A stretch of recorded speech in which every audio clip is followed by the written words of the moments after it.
अर्जुनच्या आयुष्यात तो दिवस गेला, पण त्याची जखम मनात खोलवर राहिली. कॉलेजमध्ये झालेला अपमान, लोकांचे हसू आणि स्वतःबद्दल निर्माण झालेली शंका, हे सगळं त्याच्या डोक्यात घोलत होतं. त्या रात्री त्याला झोप आली नाही.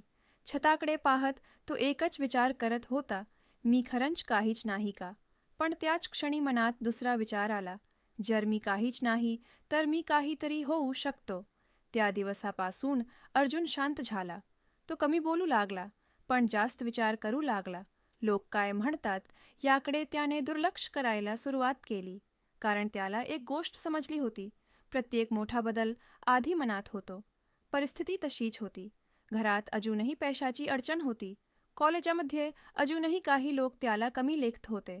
पण आता अर्जुन आतून बदलत होता. तो सकाळी लवकर उठू लागला. उगाच वेळ घालवणं बंद केलं. मोबाईल हातात असायचा, पण वेळ वाया घालवण्यासाठी नाही, तर शिकण्यासाठी.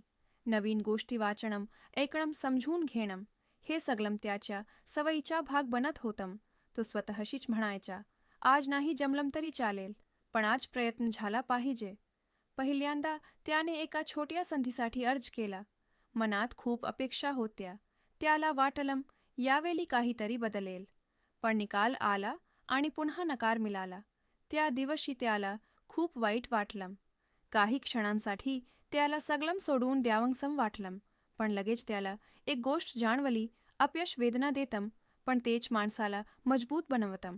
अर्जुनने हार मानली नाही. उलट तो अधिक ठाम झाला. जर एकदा जमलं नाही तर 10 वेळा प्रयत्न करेन, असं त्याने स्वतःला सांगितलं.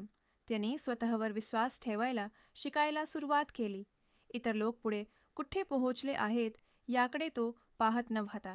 तो फक्त एवढंच पाहत होता की आजच्या अर्जुन कालच्या अर्जुनपेक्षा थोडा तरी चांगला आहे का.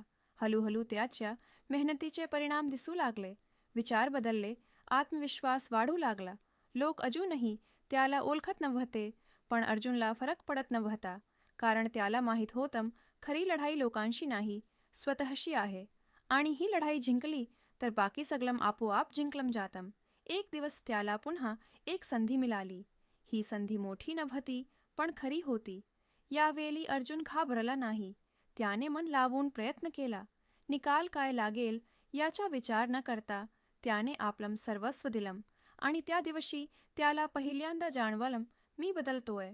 अर्जुन अजून यशस्वी झाला नव्हता. त्याचं आयुष्य अजून सोपं झालं नव्हतं, पण त्याची नजर बदलली होती. आता तो अपमानाला घाबरत नव्हता. लोक काय म्हणतात याने तो ढळत नव्हता, कारण त्याला समजलं होतं, आजची वेदना उद्याच्या विजयाची किंमत असते. हीच होती अर्जुनची खरी सुरुवात. संघर्ष संपला नव्हता, पण दिशा मिळाली होती.